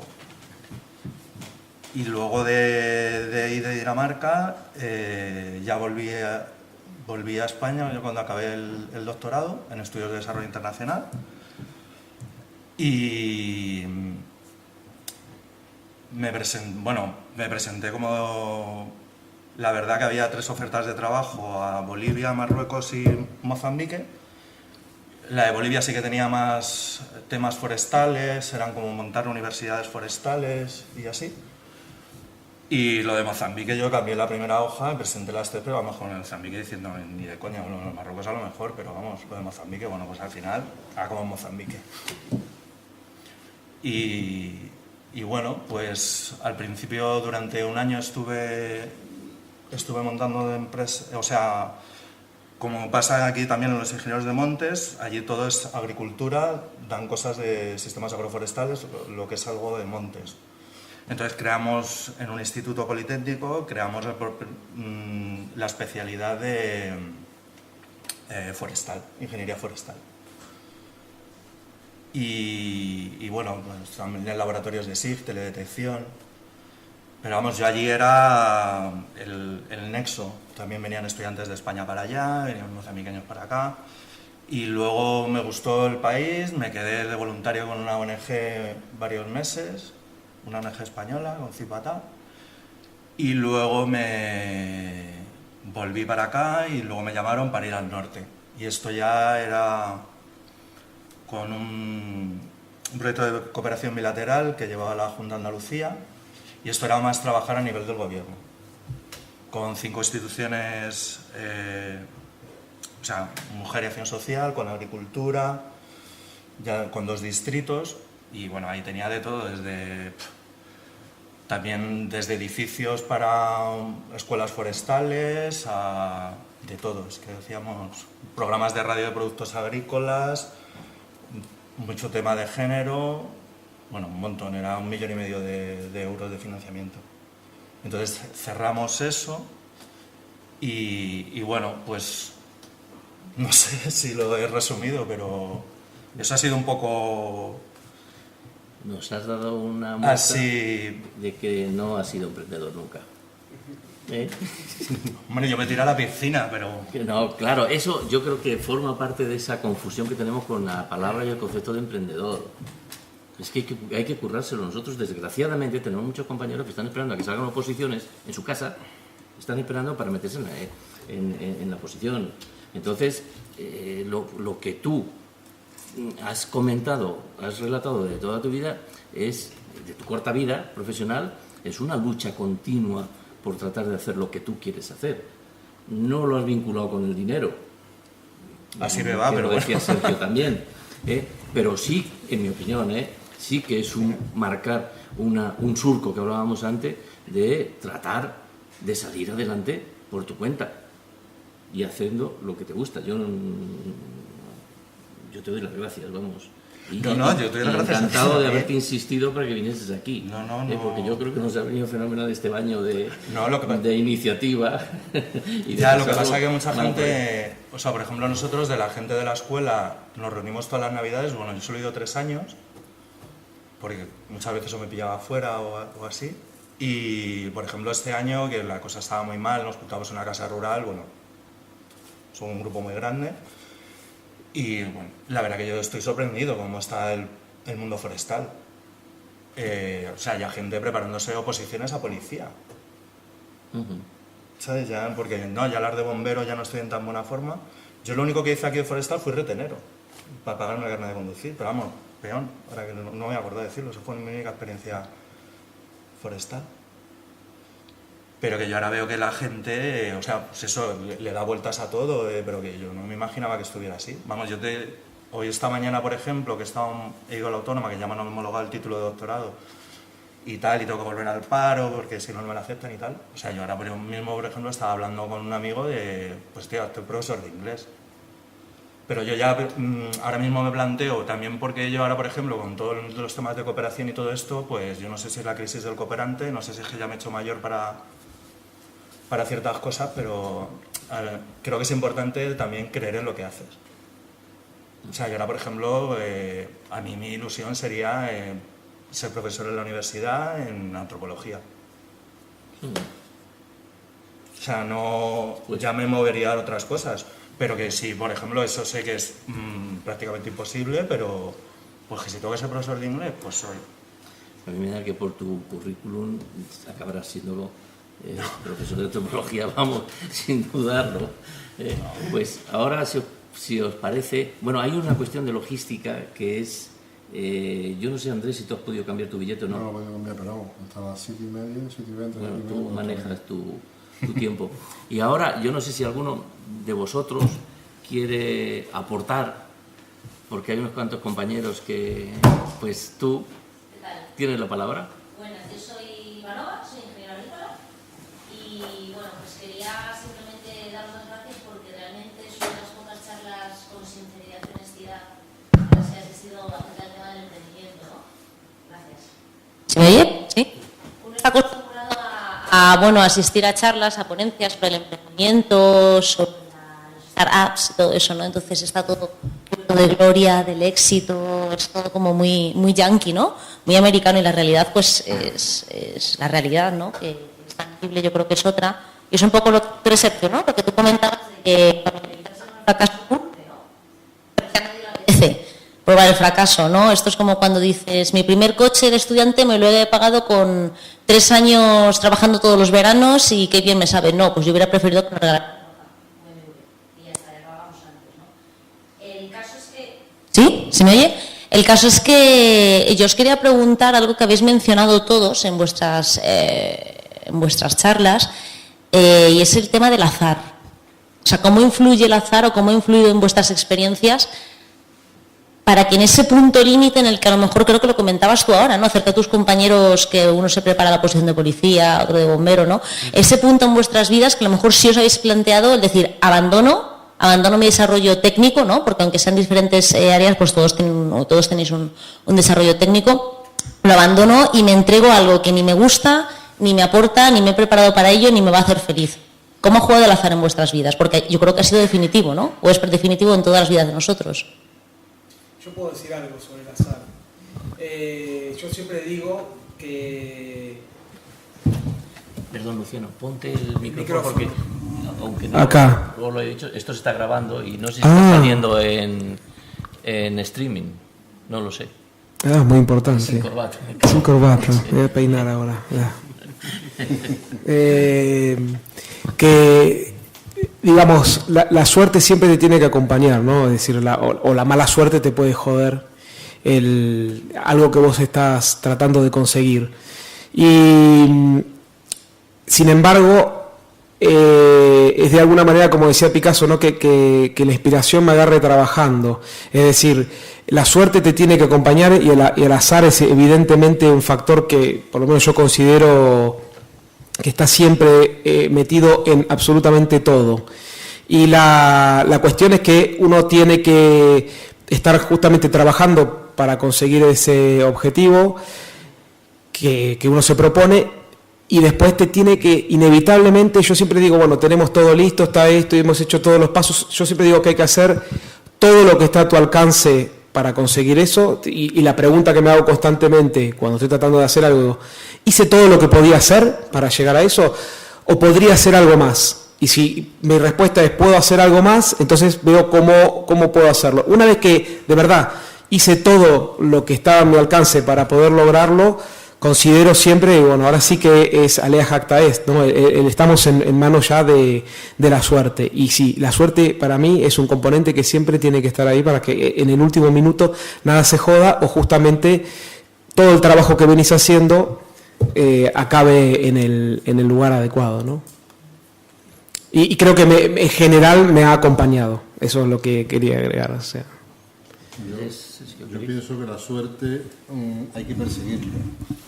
Es decir, la suerte no es que por casualidad te ocurra, ¿no? Hay que estar ahí en todo momento, detrás y persiguiéndola continuamente. Y si uno no está persiguiéndola, es muy difícil que le llegue. Mientras más la persigues, más posibilidades tienes de que te llegue. O sea, es un trabajo continuo en la búsqueda de colocarte en que el factor suerte sea el 3% y el 97% trabajo. Si tú tienes que... No estoy de acuerdo, ¿eh? Hubo un tiempo que lo pensaba, pero honestamente... Yo creo que sí, que a medida que uno se va acercando cada vez más y va llegando, ya hay cada vez hay menos suerte y más trabajo. Al principio hay bastante suerte y menos trabajo, y llega un momento en que es cada vez menos suerte y más trabajo. Pienso, es una opinión mía y de la experiencia mía, ¿no? Del caso, y como pasa muchas veces en la vida, siempre se ha dicho que hay que saber en que llega un momento que te pasan muchos trenes y hay que saber en qué tren te tienes que montar. ¿De cuál bajarse, no? ¿De cuál bajarse primero, no? No, primero es cuál te tienes que montar y luego ya sabrás en qué momento te tienes que bajar pero que pasan muchos trenes y hay que saber en cuál te tienes que montar, y para saber en cuál tienes que estar preparado y haber trabajado para saber en cuál te tienes que ir. Yo quería añadir una cosa que a mí me ha funcionado bien en toda la vida, una cosa que no han dicho son las bofetadas, y eso hay que hablar también, eso que os decía yo antes. Pero hay una cosa que es fundamental, que es la actitud positiva. Es imprescindible tener la actitud positiva cuando estás trabajando así. Porque si no tienes actitud positiva, te vas a la porra enseguida, porque además eso se detecta, el de enfrente te lo huele y dice, joder, ¿yo qué coño le voy a encargar algo a esta persona si es un cenizo? No, tienes todos tus dolores, tus penitas, te las guardas y las lloras en casa, lo que sea, pero cuando tú sales por ahí, tienes que ir pletórico, y si no puedes, es mejor que repliegues y te quedes en casa ese día. Pero es absolutamente imprescindible la actitud positiva, igual que en todo lo demás, en las relaciones personales, en las relaciones, en todas las demás, es imprescindible. Sergio. La suerte tiene el doble filo también. Cuando uno cree que tiene suerte... para empezar, la suerte es un término que nos permite ser perezosos y no analizar muchas cosas y atribuirlo a algo que es la suerte, como en su momento era la voluntad de Dios.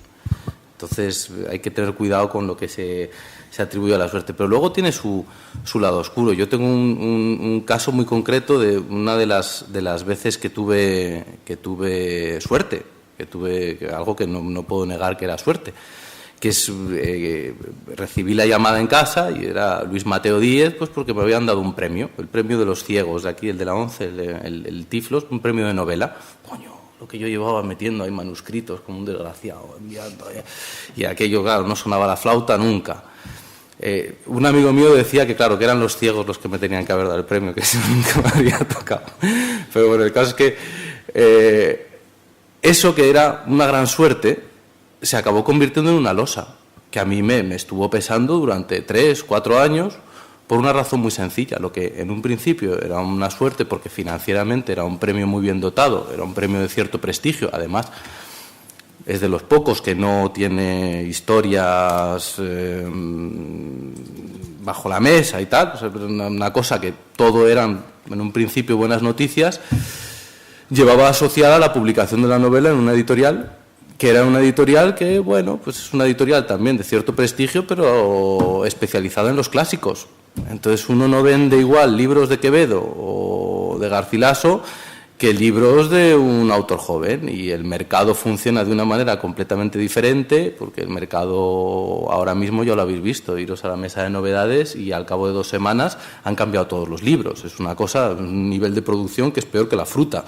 Entonces, o tienes una editorial que tenga una red de distribución potente y tal, y lo que en un momento, un golpe de suerte, para que hablemos de batacazos, que tú también querías decir, y de cosas que, una cosa que te aupa, te sube, te pegas luego un guantazo en el que encima, porque te has creado expectativas y porque ya has llegado a pensar que es que te lo merecías, porque somos todos así de cretinos al final, hace que luego te cueste ponerte a seguir con tu trabajo, a seguir perseverando, porque te sientes más frustrado y porque consideras que has sido víctima de la mala suerte.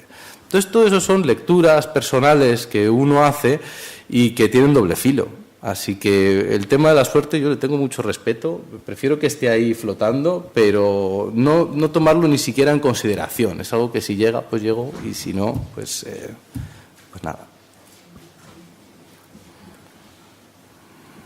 Pues gracias. Nieves, ¿nos quieres contar tú algo? O preguntarnos algo. Consultar o que expresarais vuestra opinión con 2 aspectos que me han tocado muy de cerca y que creo que son muy importantes para la empresa, que son, uno, en la financiación, la existencia de las subvenciones. Si ayudan, si soportan, si rompen músculo. Y otro, el capital humano. Todos los medios, las posibilidades de aproximación a estudios universitarios, las mejores generaciones preparadas y que se tienen que ir a buscar empleo. ¿Quién va a ser nuestros emprendedores? Vosotros tenéis 40 y algunos un poco más. ¿Quién va a ser nuestros emprendedores en la siguiente generación? ¿En qué? ¿Puedo? Yo sí tengo que dar un consejo a cualquiera, y eso que tampoco sería para dar muchos consejos, pero es que se vaya, desgraciadamente. El panorama aquí es que se vayan. Aquí no se apuesta por el capital humano. Aquí funcionan las relaciones personales, las redes, el tema del que estábamos hablando antes de la inversión y de la financiación, el tema del ladrillo, el daño que ha hecho el ladrillo no ha sido el daño de que haya no sé cuántas casas y que haya habido una burbuja inmobiliaria y mucha especulación y tal, ha sido que los inversores se han acostumbrado a que no se invierte en ninguna otra cosa que no les dé una rentabilidad como la que tuvieron en el periodo desde el 2002 al 2007. Y eso ha hecho que nadie quiera invertir en ningún tipo de propuesta de negocio que pueda explorar nuevas vías, que no tenga una seguridad como la que les daba en su momento el ladrillo y nada. En el tema del capital humano pasa 3/4 de lo mismo. La gente aquí, al final, para conseguir un trabajo mal pagado, donde no te consideran, no sé, hay muchas cosas que a mí me parece que vienen de la raíz, vienen ya del propio sistema educativo, de la sobreprotección que hemos tenido aquí todos por nuestras familias. Eso ha creado una serie de cosas como lo del coche que te compra papá, que estabas comentando tú. Pues eso crea agravios comparativos y crea desventajas en algunos que de verdad son los que valen y que no tienen esos recursos y que tienen que ponerse a trabajar y no pueden estudiar tanto. El que sí que tiene tiempo resulta que no tiene los medios. Se ha creado una situación aquí en España que, desgraciadamente, la crisis no está sirviendo para purgar, sino que estamos viendo que volvemos otra vez a modelos que eran los modelos de antes. Entonces, es triste, pero lo que dices tú de que los emprendedores se van, pues es que tampoco se está haciendo mucho para retenerles, ¿eh? Y si yo pudiese decirle algo a alguien es, coge el petate y vete a buscarlas fuera. Luego podrás volver aquí a lo mejor y con lo que hayas aprendido cambiar las cosas, pero luego con el panorama... Oye, por eso como la mesa la llevo yo, la agarro el micrófono y yo digo, que se queden, que todos los que tienen un valor que se queden, porque si los que tienen un valor se van fuera, ¿quién narices tira adelante, tira para arriba con nuestro país? ¿Quién narices va a preparar y va a enmendar todos los desaguisados hechos por los de ladrillo y por muchos más, y va a ayudar a toda esa gente que se ha quedado tirada? Que tenemos miles y millones de personas que están tiradas, y si nuestros jovencitos con 1, 2 carreras, 2 o 3 máster y 3 idiomas se van fuera, ¿qué van a hacer ellos que no tienen posibilidad de salir a la puerta de la calle? ¿Quién les va a ayudar? ¿Qué fuerza vital va a tener España si resulta que toda nuestra buena sangre se va fuera? Yo estoy de acuerdo con lo que dice Sergio, pero lo veo de otra manera. Hay que seguir trabajando aquí y hay que intentar remover todo lo que son esas losas y esas mentalidades del ladrillo y otras más, hay que moverlas. Y no quiero hacer un discurso de esto que ahora se lleva muy de moda con el guirigay, que tiene unos cuantos partidos que hay ahora, sobre todo uno de no quiero hacer un discurso de ese tipo. Lo que sí quiero es volver a esa tesis y praxis mía, que es la de ser positivo. Y sobre todo, cuando los que podéis dar algo, lo tenéis que dar a esa gente que lo necesita, que no puede dar y que está esperando que se reciba. España está funcionando, no hay más delincuencia, no hay más suicidios, por la solidaridad de las familias y de los españoles, porque España tiene una ventaja enorme, que es la solidaridad de la gente. Si no, sería insostenible. Pero ¿cómo narices va a vivir un país con 4.500.000 parados desde hace mucho tiempo? Es imposible. Estamos en el umbral de lo que antes se decía que era una guerra civil. Y no lo hay. ¿Por qué? Porque esos 4 millones y pico tienen un sustento, que son los amigos, que es la familia, que son los abuelos, que son los hijos, etcétera. Hay una esencia básica en España que es buena. Eso de las dos España y eso de que el español no vale. No es así. O sí es como en todos los sitios. Pero el español merece que todos vosotros, que aprovechando de unas circunstancias económicas que mucha venía probablemente por parte del ladrillo, os ha permitido tener unas carreras sin tener que trabajar como a lo mejor ha tenido que trabajar de limpieza David, que ha podido hacer unos máster, que además a unos precios increíbles, que ha podido estudiar idiomas. Tenéis que devolver eso aquí en España. Lo que no quiere decir que no vayáis fuera una temporada para quitaros el pelo de la dehesa. Viene fenomenal el tener esa idea, el traer ideas modernas acá. Y no he querido llevarle la contraria a Sergio, solo he querido complementar la otra parte de la moneda. No, está bien complementado porque tú estás poniendo desde el punto de vista del que está aquí, pero yo se lo digo al que está ahí, al que tiene que buscarse las castañas, pues oye, si hay que dar un consejo, pues que se vaya, que luego si tiene que volver bien, pero el que está, pues eso, como estabas diciendo tú, en la cola del paro, intentando conseguir trabajo, mal parados, mal pagados, etcétera, etcétera, ¿qué le vas a decir? ¿Le vas a venir a eso con coaching y diciéndole, no, España hay que levantarla y tal? Pues el chico te va a decir, bueno, sí, pero me están rechazando, que es lo peor que puede haber, las expectativas frustradas. Y de esas tenemos muchas, y eso es lo que está alimentando olas que no sabemos muy bien en qué van a acabar. Le doy la palabra al decano para que rebata lo que dice Sergio. Ya que lo has pedido, ¿eh? No, yo voy a decir algo que ya se ha dicho.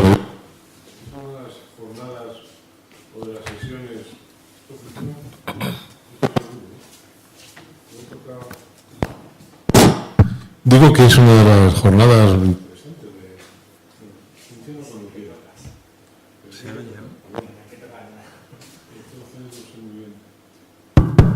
Sí, pero a la segunda se para. Entre el idealismo, ¿no? De trabajar pues con y con los demás, y después las necesidades individuales y las propias necesidades que uno tiene en la vida, pues claro, ya los que somos un poco más mayores las hemos vivido. Tú, Paco, y algunos más de aquí, pues terminamos la carrera también en la época de la crisis, de aquella primera crisis del petróleo, y esto era un erial. Vamos, acuérdate, encontrar trabajo en aquellos años, pues para cuando terminábamos en el año 74, 75, pues también era una cosa muy parecida, ¿eh? Y si os digo la verdad, incluso algo peor, porque ni siquiera había aquella posibilidad de salir que existe hoy, con esa formación que tienen hoy, pues gran parte de las personas, no digo ya universitarias, sino incluso no universitarias. Entonces, ¿qué cabe siempre en esto? ¿Qué queda? Pues la fuerza individual, la ilusión, la capacidad, el interés, el sacrificio. Al final es que volvemos a los valores. Es que es así, yo no le veo otra alternativa.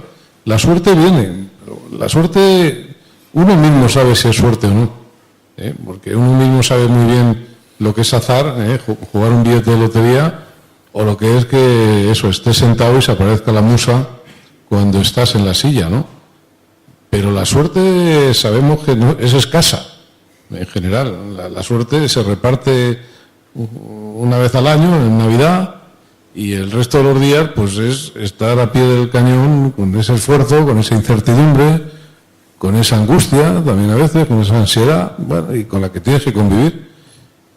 Y después, pues hombre, si tienes una buena preparación, que tú también sabes si la tienes o no, si tienes entusiasmo y espíritu de sacrificio, pues esas dosis de estas partes pues hacen una buena combinación. Yo de lo que he escuchado aquí esta tarde, ¿cuál es el factor, el común denominador, ¿no?, de vuestras intervenciones? Pues la convicción de algo. O sea, creéis en algo, en una forma, en un estilo, en algo. O sea, todos creíais en algo, en lo que sea, en lo primero que ha contado Luciano, en las certificaciones y en todo el desarrollo de productos, en fin, en todos habéis creído en algo. Y muchas veces también por necesidad. Claro, qué tontería. La necesidad es muy importante, aunque parezca un inconveniente, pues es todo lo contrario. La necesidad, y no que te lo regalen, eso es muy importante. Yo no conozco a nadie en mi vida, no he conocido a nadie que esté satisfecho con lo que hace, que se lo hayan regalado. Es que no conozco a nadie. Al revés, cuando han pasado unos años, pues mucha gente ha dicho, es que a mí me lo dieron todo muy fácil y después he sido pues eso, un frustrado, porque no es cuestión de tener mucho, bueno, voy a decir mucho dinero para entendernos, ¿no? Es de tener pues cubiertas las necesidades propias. Es que esto es muy antiguo, por otro lado, la verdad. O sea, lo que estamos hablando aquí, pues ¿qué os voy a contar? Seguramente viene desde la aparición de la especie humana en la Tierra, ¿no? Y ahora pues nos ha sorprendido, porque todos creíamos que esta sociedad nuestra pues era una sociedad ampulosa, era una sociedad con mucha riqueza y en fin, con mucha abundancia, y de repente pues nos hemos encontrado con una dura realidad de que no era así. Y os digo un poco lo mismo. Por circunstancias, pues hay gente que le pilla entrenada, porque ya lo había pasado, experimentado, y gente que en su vida pues había ocurrido pues que chocara con que tuviera una necesidad delante de las narices y no pudiera resolverla. ¿Cómo se resuelve? Pues yo la verdad es que creo que no hay recetas mágicas, que los casos que habéis contado pues son referencias que se nos pueden quedar a cada uno para aplicarlas en la medida de nuestras posibilidades a cada uno de nosotros, y a partir de ahí, pues, pero generalizar es muy difícil. En mi opinión, vamos, imposible prácticamente.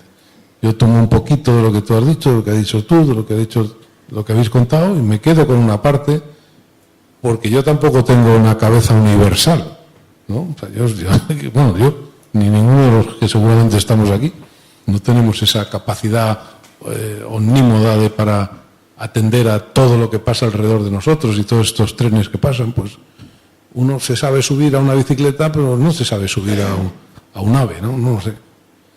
Entonces, lo que pretendemos, y yo creo que es lo que Paco, pues es una especie de psicoanálisis o de psicoterapia abierta, ¿no? En la que uno va, comparte su caso con los de los demás y ve lo que puede aprender y sacar algo positivo. Nadie le va a resolver lo suyo, eso es evidente, pero sí le puede dar una luz o ayudar a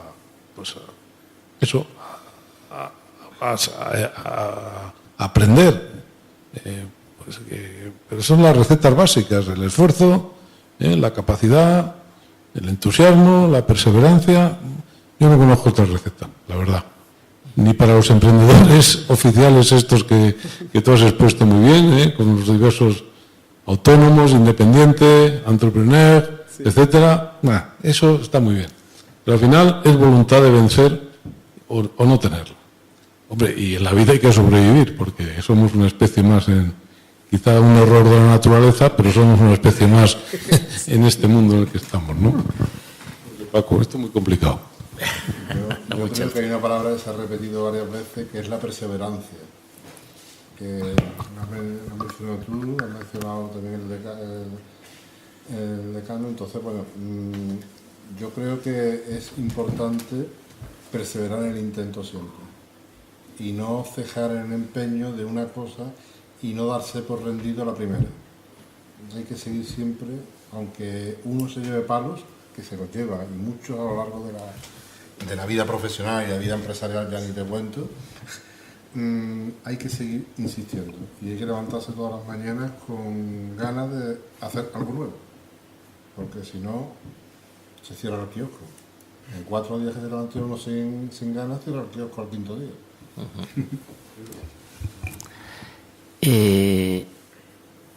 ¿Alguno queréis charlar más? Porque si no yo voy a seguir preguntando hasta que... Tú eres el presidente, así que tú cierras cuando te dé la gana, Antonio, que no sé a qué hora terminamos, pero yo quería... Tú cierras cuando quieras, que no sé hasta qué hora podemos estar. Pero yo quería hacer una pregunta a ti, que no hay duda, porque tienes el aspecto de ser jovencito. Tú, te podemos preguntar, y tú si te da la gana contestas, y si no, no. ¿A ti cómo te afecta todo lo que se está hablando aquí y cómo ves tu futuro? Porque tú me da la sensación que no has empezado todavía. ¿Has empezado? ¿Cómo lo ves? ¿Cómo ves tu futuro? A mí siempre me había gustado la carrera de ingeniero de montes, pero me habían puesto un poco mal. Entonces, con ese miedo, pues con el miedo de eso, pues me metí en medicina. Y estuve una semana, es que no funciona, por eso hablo sin mí. Y eso no era lo mío y decidí pues cambiarme a ingeniero de montes, que gracias a Dios, como es una carrera que ahora mismo está poco solicitada, pues había plazas y me pude meter habiendo empezado ya el curso en la escuela. bueno, que ahora se llama Ingeniería Forestal y tienes que hacer el máster de Ingeniero de Montes, pero es Ingeniería de Montes. Y bueno, yo quería aprovechar ya que aquí hay pues, ingenieros de montes, si me podían, o sea, si realmente con trabajo y esfuerzo, pues esas plazas que hay del estado de ingeniero de montes son realmente, están al alcance o es imposible llegar a ese sitio o yo qué sé. Y por otro lado, preguntar si en el ámbito privado hay gente que solicite pues el trabajo de ingeniero de montes. Bueno, eso te lo puede contestar Carlos, que es el decano del colegio y... A la primera, imposible de nada, vamos. Varios de los que estamos aquí, pues hicimos aquella oposición desde la calle, ¿no? Lo contábamos antes. Sí. Tú te preparas y claro que la sacas. Sí, es que yo lo decía porque... Y si no la sacas la primera vez... Porque hay muy pocas, o sea he visto que salen muy pocas. No, hubo años... Muchos años que no salió nada, absolutamente nada. Hubo años anteriores que todos los que terminaban en la carrera entraban directamente a la administración. Luego eso se acabó y luego vino otra cosa y... Sí que te puedo contar mi experiencia. Yo soy funcionario de la Comunidad Autónoma de aquí de Madrid. Soy funcionaria de La Rioja también. O sea, tengo dos oposiciones. Y soy normal, ¿eh? O sea, soy súper trabajadora y nada excepcional. O sea, que claro que es posible. Estar al café cualquiera. Si ya te metes a estudiar, bueno, hacer cualquier cosa en la vida, pues es ponértelo y al final, si quieres y tienes ganas, pues lo logras, ¿no? Con más o menos tiempo, pero bueno, lo que habláis de la perseverancia, que sí, me sentía mucho perfectamente, claro. Y bueno, pues, no sé, pues igual a 5 o más, pero bueno. Sí. Efectivamente, el imposible no te lo pongan nunca. Nunca. Además, las cosas cambian en cualquier momento. Hay que hacer. Y las empresas privadas, claro que contratan ingenieros de montes. Lo que pasa es que nosotros nos hemos mentalizado mucho a dos ámbitos así como muy centrados, el de silvo y el de industria. Y no. El ingeniero de montes puede hacer muchísimas cosas. Muchísimas cosas. Yo te lo digo por mi propia experiencia, que he trabajado ya unos cuantos años y he abarcado campos muy dispares. Y te digo yo, como te digo cualquiera de los que hay aquí que sean ingenieros de montes y tengan experiencia, hay muchos campos donde el ingeniero de montes además es una pieza clave normalmente porque, que es una cosa que a mí me encanta. Yo digo que la carrera de ingeniero de montes es de mediocres, porque te permite saber un poquito de muchísimas cosas. No te obliga a profundizar en algo y especializar, que por eso tiene que ser un tío bueno. Pero yo que me considero toda la vida mediocre y no es falsa modestia ni nada, pero en la carrera de montes me he encontrado muy a gusto porque sabes un poquito de todo, sabes un poquito de árboles, pero sabes un poquito de construcción, sabes un poquito de hidrología, sabes un poco de meteorología, sabes cómo gestionar, que eso es importante, y al final se da la circunstancia que hay ingenieros de montes que son los que coordinan equipos de especialistas, pero el ingeniero de montes está en un nivel en el que le permite tener esa visión de coordinar, de dirigir y de desarrollar un equipo. Porque además hay una formación que viene dada precisamente por las asignaturas, que es la formación humana. El ingeniero de montes toda la vida ha tenido que hacer trato con la gente. Tradicionalmente era eso. Y eso sí es, o creo yo, que le da una componente en las carreras técnicas, no me meto en las otras, una componente humanística que luego te vale para cualquier cosa, para un roto con un descosido. Pues... si no tenéis nada más que decir, que seguro que sí, pero a lo mejor por la hora, porque a lo tonto llevamos aquí 2 horitas sentados en esta, para mí, magnífico rato, que yo por mi parte os tengo que agradecer un montón. David, tú no me guardas rencor, ha sido un placer oírte. Bueno, ahora lo que acabas de decir, que todos los que estamos fuera queremos trabajar fuera por los horarios y las ventajas y los salarios y vivir en España. Eso no está mal, no lo dudo nada. Pues nada más, Carlos, si quieres cerrar tú, pues muchísimas gracias de verdad, y a todos vosotros por estar aquí, por haber creado este ambiente tan positivo, que es fundamental, todo positivo, aunque duela el zapato. Pues muchísimas gracias y hasta la próxima, ¿no?